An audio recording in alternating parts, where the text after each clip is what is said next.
no, it's fine. It's fine. It doesn't bother me. It doesn't bother me. It bothers me. It bothers me a lot.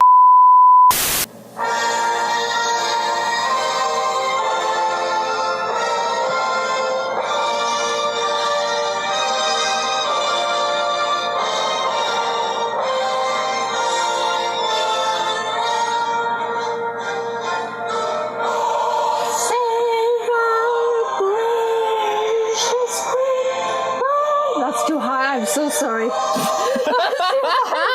am so sorry. That was horrible. I'm sorry. You know what? We'll start with a lower one. God save her. I know. I'm just going to get the instrumental, not with the voices. The instrumental with the lyrics. Okay, I just got to sing it lower. There's no instrumental with this. I have to ignore the voices. Sing it lower. They make it so high the way they do it.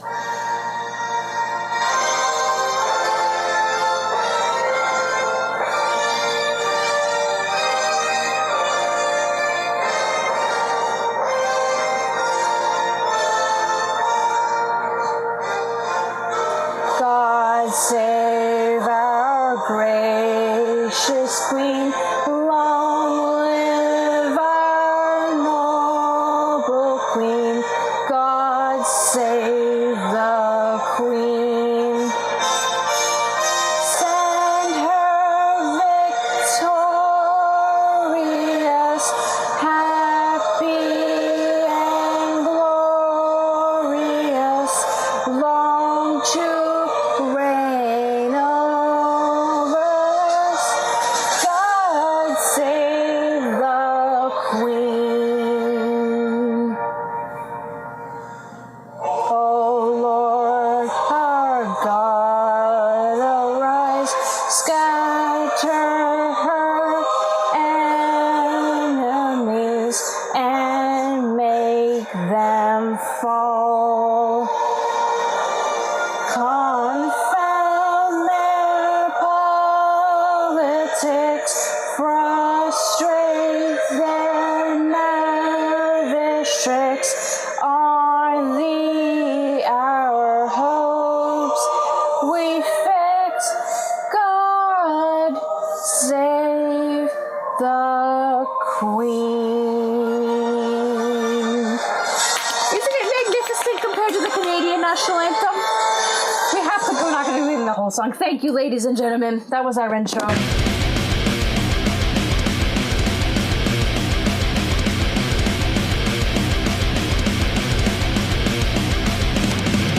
Isn't it so much more interesting than the Canadian national anthem? Sorry, but oh, Canada, our home and nature. It's just boring. I find this more triumphant with the lyrics. Vicious insult to our Canadian audience. Sorry, but I'm talking about the anthem in general. I'm not talking about our country. I'm saying the anthem.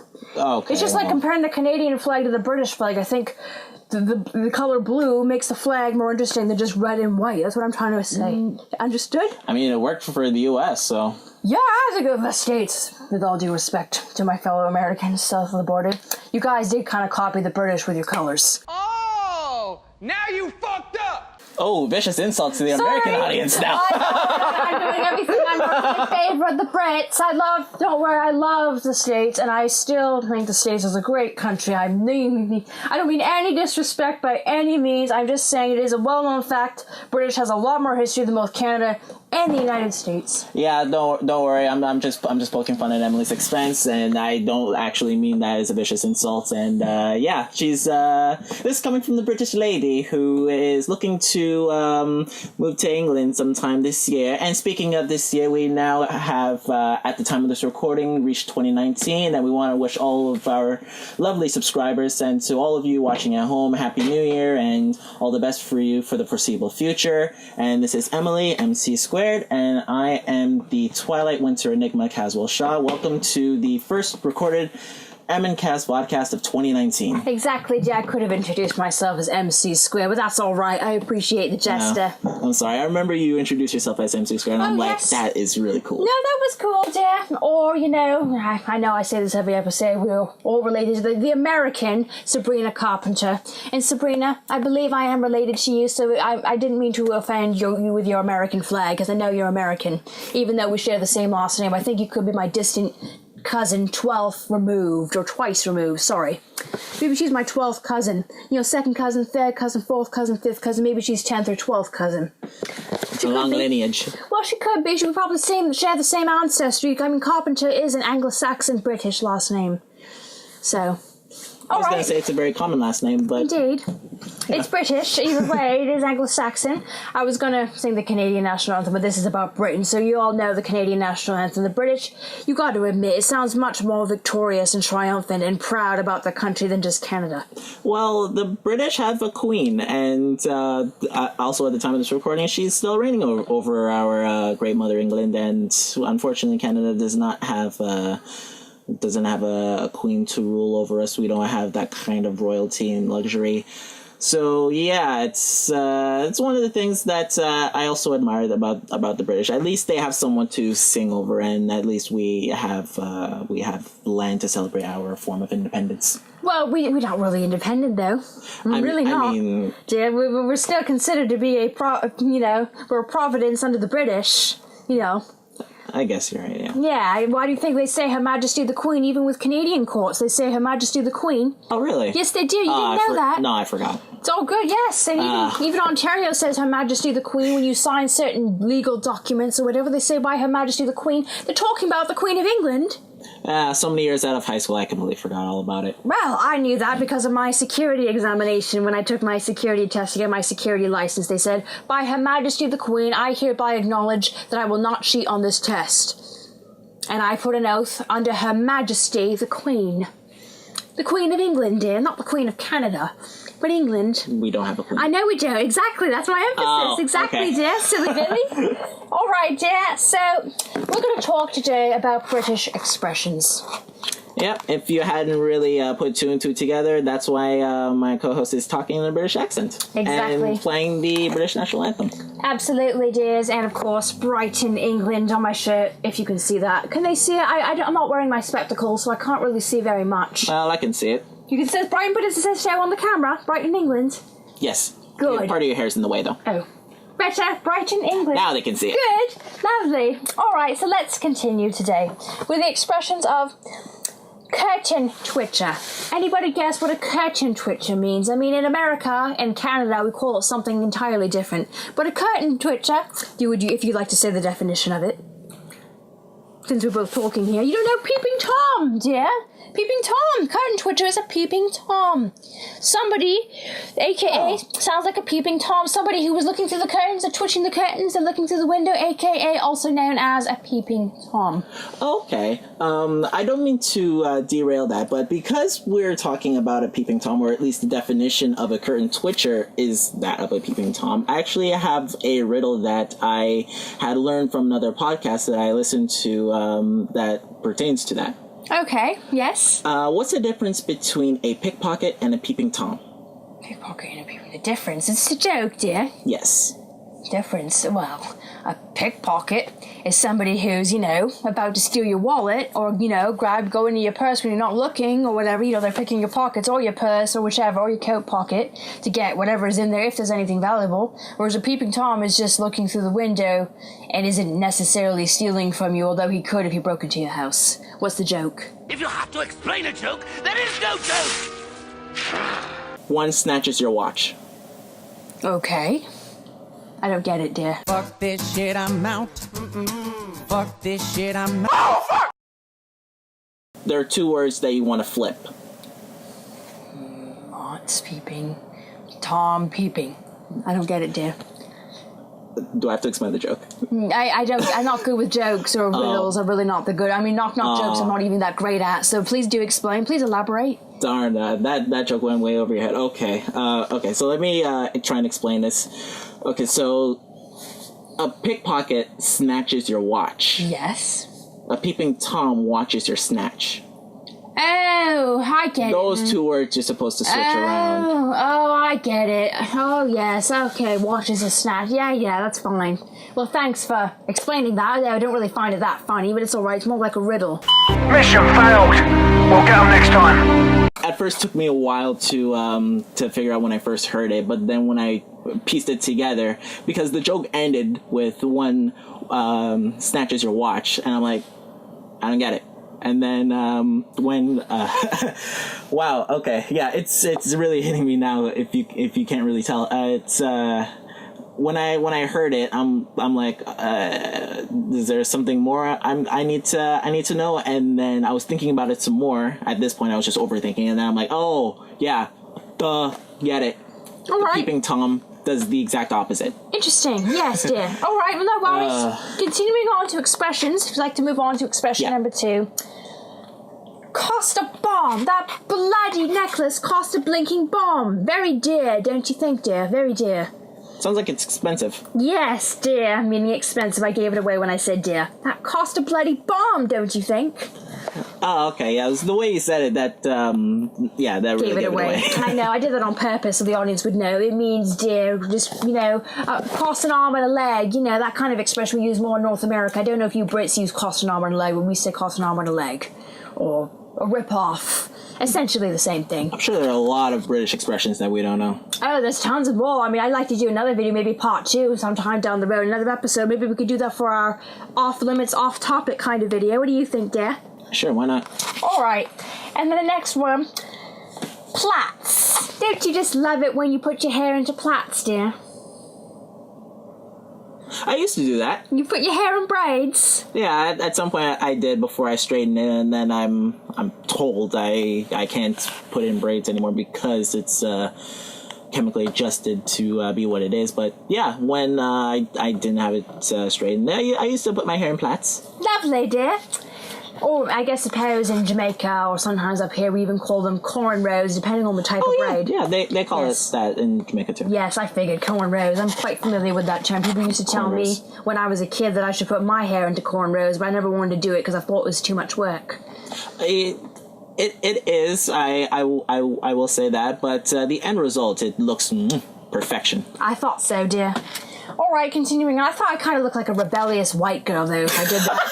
Sorry, dear, just saying, cornrows. I don't think it looked very good on me. What do you think? Have you seen Ronda Rousey? She looks amazing. I don't even know who that is. Former UFC fighter turned professional wrestler. That's why I don't know who she is. I don't watch wrestling, remember? Well, I figured you didn't know who she was, but the best example I can give off the top of my head right now would be Ronda Rousey, because lately she puts her hair in different styles of plaits, and when I would see her on an episode of WWE Raw, she would have not hair in braids all the way down, but maybe like the top of her head is probably in a design. It's a different design on different intervals, so yeah, I thought it looked pretty cool. Interesting. Well, of course, I'm not a wrestler, and I'm not really, that much of a tomboy to do it. I almost think that it would make me look more tomboyish, and I'm kind of more of a girly girl, in case you haven't noticed by the length of my nails. Bloody hell. I know, I look like a claw. Everyone thinks I'm crazy for having them so uneven on one hand and short on the other. I know I'm nuts. I'll call it the Carpenter trademark.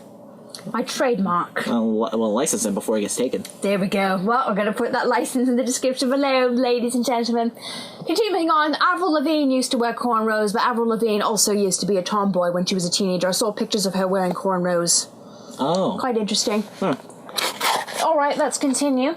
Now, something full to the brim, or could be described as chock-a-block. I do believe we mentioned this in episode number 12, the Christmas episode. Yeah. So I apologize for repeating chock-a-block. We know what that is. And the next one is full of beans. That is not a Canadian expression by any means. It was quite interesting because my family, who's not British, the Canadian side of my family, used to use the word full of beans all the time. It basically means rambunctious. Oh, okay. Energy, very energetic, very hyper, kind of, all over the place. Right. And then we have the geezer. I'm an old geezer. He sounds like a bloody old geezer. You find it funny? The way I say it? The way how you said it was funny. An old bloody geezer, crippled and useless to the bone, don't you think? Sure, they have a lot to offer. Oh, I'm sure they do. Old geezers are great. They got the Gentlemen's Club for old geezers downtown London, don't you know? Oh, well, unfortunately we're not in London. I would say maybe we could go visit sometime. Oh, absolutely, dear. And then we have the give me a tinkle on the blower. When are you going to give me a tinkle on the blower? I'm expecting you to give me a tinkle on the blower. Oh, when you said give me a tinkle on the blower, I was thinking something entirely different. I know. I remember you talking about this when we were filming the Christmas episode. Something else entirely. Yeah. Yes, I figured. I figured I would bring that back as kind of a running joke. But I don't remember. Correct me if I'm wrong, but I don't think we mentioned that in episode 12, the Christmas episode. Oh, did we not? I don't think we did mention Give Me a Tinkle on the Blower during that episode. Oh. I think we just talked about it before we were filming. That much I do remember. Well, if we didn't, I'm already made a liar. Oops. Sorry, dears, if I did say Tinkle on the Blower in the Christmas episode, we didn't spend 45 minutes rewatching that episode, because we're not much of that big of narcissists, you see. We don't like to watch ourselves every single second of the day. The only time we would is when we're actually putting it together.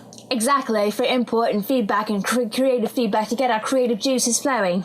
And unfortunately for our case, it's been a little over 2 weeks, so there's only so much of the episode that we remember. Exactly. So refresh our memory, audience. You saw Christmas number 12. Episode number 12. I'm so sorry again. Your brain sucks. I know, my brain. Gee, thanks. My brain sucks. I was the one that came up with the idea for the British national anthem. My brain sucks. Thank you. Well, so rude. No manners whatsoever, that bloke. Incredibly rude. Bloke, bloody bloke. Alright, my brain, as I was continuing, and I'm overly apologetic in this video. I guess that's the typical Canadian in me, not the Brit. British don't necessarily apologise nearly as much as Canadians, I don't think. You find that funny? Yeah. Really, you do? It's funny. Oh, I good. think it's kind of funny. Oh, wow, my brain sucks too. I flubbed my own... What's English? What do you mean, what's English? We can't talk. I can't talk. We can't speak proper, dignified English whatsoever. Trying not to English in this podcast, because we don't English very good. And I don't exactly word good either. There we go, you did that on purpose. Bad grammar on purpose, because Yes. I know how much of the grammar police and a grammar Nazi you are, dear. Alright, let's continue. So, continuing on, and then, of course, that's really the last expression. I didn't research any more expressions. I thought that was quite interesting. Is there anything else you'd like to talk about any British media? I love the Spice Girls growing up. I love Mr. Bean. I love Mr. Bean. I absolutely adore Rowan Atkinson. He is Absolutely. a phenomenal actor. He absolutely is, and I'd love to meet him someday. And I also know that Lindsay Lohan recently filmed something in London. I can't quite remember what it was. I'll have to look it up again. But Lindsay Lohan, even though she's not living in London anymore, like she was a couple of years ago, I still think that someday I'm going to see her filming on the streets of London and I'm going to meet her. That's my goal when I go over there. Oh. And then, of course, we have her club. That's a change of the subject. We're not talking about Lindsay Lohan anymore. This is about British expressions. So, she did open up a club, however, in, I don't know how it's pronounced, either Myskos or Myskos, Greece, Myskos, Greece, Myskos. Not sure how that's pronounced. Anyway, enough about Lindsay Lohan, although I do. She is one of my favourite actresses. She filmed The Parent Trap in London. Another film that was filmed in London. Then we have actual British movies, TV series, Mr. Bean being one of them. The Beatles is great. But what else are the typical British? Of course, Harry Potter. We have... Isn't yes. the actor that plays Severus Snape? Forgive me for blanking on his name. Is he also English? Who again? Which character, dear? Severus Snape. I haven't seen Harry Potter in years, so you'll have to refresh my memory. Can't remember. Unfortunately, he passed away a couple years ago, and I wasn't sure if he originated from somewhere in the UK. I'm not sure. We should have done that research before making the bloody video. I suppose you didn't think of it. Our brains suck. We didn't think that far ahead. No, we didn't. We can't really blame our brains. Well, we didn't also take into account that the British terminology that you had was very limited. Yes, sorry, so dear. No. It's not your fault. I don't blame you entirely. Yes. We just didn't. We didn't really get into the topic that we did because we didn't really foresee actually getting to this point. I guess I was under the impression that our episode was based solely on British terminology, and we were trying to talk about the audience, and that's all right, dear. I'll just have to read it from my phone. My apologies again. ThoughtCatalog.com. We're giving credit to ThoughtCatalog.com, which will be in the description box below, for 71 simple British slang phrases everyone should start using. You're not going to go through all 71 of them. No, of course not. We're just going to do a couple more. We've only done, 5 so far? 1, 2, 3, 4, 5, 6, 7. We'll do 3 more for 10. All right. 3 more. 3 more that we haven't used. Oh my goodness, I'm just thinking here. Oh. I know. What do you think about all my bits and bobs? What? You don't know bits and bobs? Even my grandmother used that terminology. Bits and bobs. What? What? What? What? Bits and bobs? What do you think of all the bits and bobs I have on the table over there, dear? Oh, you mean stuff. Yes, dear. It means various things. My mother had a lot of bits and bobs around the house. Clutter. Oh, okay. Bits Gotcha. and bobs. I know that expression. That's coming back to my memory. Grandmummy, before she passed away in 2016, God bless her soul. She used to use that expression all the time. Bits and bobs, chock-a-block, plats, tomato. Those were all the expressions that she used, along with... Well, let's see, what else did she use? Oh, and if I said bloody hell, she'd say, don't ever say that. Why not? She said, that's a terrible word in England, a terrible word. It's swearing. Bloody hell almost is equivalent to the F word. Bloody hell. Apparently. Yes, dear. Apparently, according to my grandmom, of course, she was born in 1926. So she was a bit it was of a different time back then. Exactly. She was a bit of a prude. You know, if I said bloody hell, my mother wouldn't care so much because my mother said it when she drove the car all the time. I'm sure my parents say bloody hell a lot because, as I said in the previous episode, my mom has an affinity for British programming, and I'm sure she's picked up on certain terminologies here and there, and then that's just when I adapted to it. Exactly, dear. Absolutely. All right, let's continue. Oh, and of course we all know bugger off and bollocks. Those are very typical, of course. And we also know the term wanking. Yes, we do. You know, you're a cheeky little blighter. Aren't you, dear? You're a cheeky little blighter. Yes, dear? My facial expression immediately changed because I took that as an insult. Yes, dear. Cheeky little blighter. You know, you were being a cheeky little blighter when you were saying that my brain sucks. They call me a blighter? No, dear, I'm saying you're cheeky, you know. I'm not saying you're disrespectful. To be not respectful of something, having a flippant or facetious, sorry, I can't talk, I'm sorry. Attitude. Okay, it's not just me. Yes, do you want to read the expression for me? Because my tongue won't let me talk. Alright, so according to Emily, I'm being a little cheeky sausage, and what cheeky means is to be not respectful of something, having a flippant or facetious attitude. Exactly, facetious attitude, exactly. All right, let's continue. Yeah, I've been known to be very facetious and disingenuous a lot, so you're going to be seeing a lot of that in our podcast, and hopefully my co-star my co-star knows that I mean no ill intent. I'm just being a cheeky little sausage. Like a cheeky little blighter. I'd like to say that. You know where I got the saying cheeky little blighter from? Credit goes to the Chronicles of Narnia, The Lion, the Witch, and the Wardrobe. Another one of my favourite films that were filmed.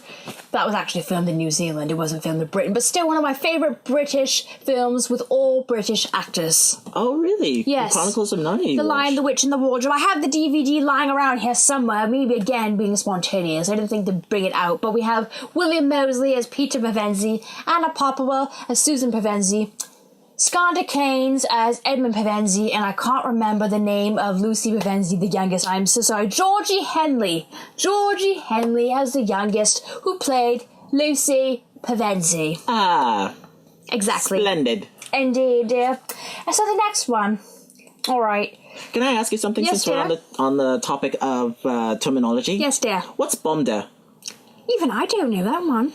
I got that from a clip from the In-Betweeners. Tell me, what does it mean? No idea. Well, that's why I asked you. All right, well, how do you spell it? I think BOM DER. D? ER. Bomber. Never heard of that.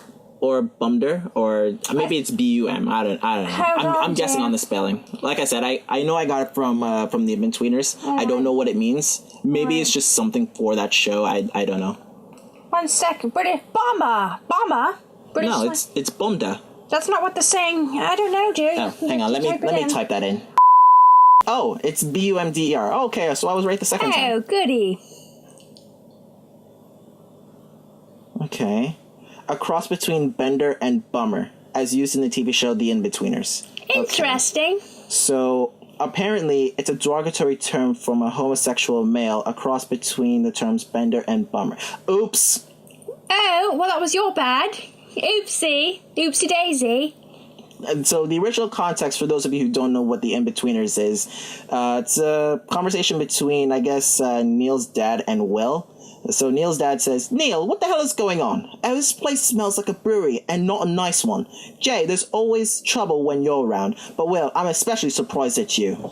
I'm so sorry, Steve. And then Will says, oh, piss off. Then Neil's dad says, what? Don't talk to me like that in my own house. And then Will, I'm guessing he's drunk. Oh, I'm sorry. My manners. Piss off, please. Lovely. I liked your imitation of that. It was great. Oh. Even though I haven't seen that show, but... Oh, thanks. I'm pretty sure I'm way off, but I'm doing the best I can. Then Neil's dad says, I've had enough of your lip. And then Will says, oh, you'd like my lip, wouldn't you? Right round your bell end. If Mr. Chippy doesn't get there first, what's he gonna knock up? A closet for you to hide in? You bumder! Lovely. I have nothing to compare it to because I've never seen the show before. So like I said, I mean, your imitation to me sounded quite impressive. But again, never seen the show, so I'd have to see the show for myself before I can judge. Then again, not unlike you, my accent is probably half-assed, so... Oh, that's all right, dear. No worries. I know you know, your mummy's not from England like mine is, so, you know, I've had years to practice, you see. Well, there you go. You had years. Probably took me months to practice, and actually, on another episode, I'll get into that, or maybe later on if we have time. All right, dear. But yeah, so now that we know what a bumder is, and what I thought was curious at first, I now have to apologize in case I offended someone. Because I didn't know what it meant. Because we're the typical Canadians. We always apologize for every little move that we always do. I'm so sorry. I'm just sorry. I can't stand being sorry all the bloody time. But at least this time for good reason, because we didn't know until now that it means a derogatory term to homosexuals. It's like saying the other word that we can't use. Yes, exactly. I know which word. The F word. The other F word that shouldn't be used. The other one. Yeah. Yes. All right, so continuing on, we're going to talk about Margaret Thatcher. This is British history. Okay. So I'm going to look up Margaret Thatcher. And again, I know Margaret Thatcher was the one that made British passports available for those who were born to a British mother. It used to be, correct me if I'm wrong, I could be wrong, I'll look this up again, but it used to be that only people who had a British father were able to obtain the British passports for citizenship, and Margaret Thatcher changed that rule. So if it wasn't for Margaret Thatcher right now, I probably wouldn't even have British citizenship or my British passport. Well, there you go. Yes, former Prime Minister Margaret Thatcher. .org. There's the Margaret Thatcher Foundation. All right, we're going to go on to Britannica.com, all about Margaret Thatcher and her biography and her facts and how she was a wonderful female British Prime Minister. She's also known as the Iron Lady Margaret Hilda Thatcher, Baroness Thatcher of Kesteven. There she is. Lovely, lovely blue coat on with a pearl necklace, typical British style. And she was born in 1925, a year before my grandmummy.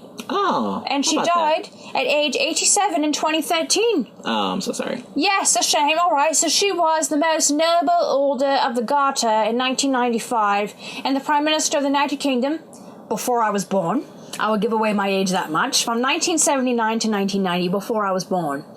Okay. So, I won't say my age any more than that. All right.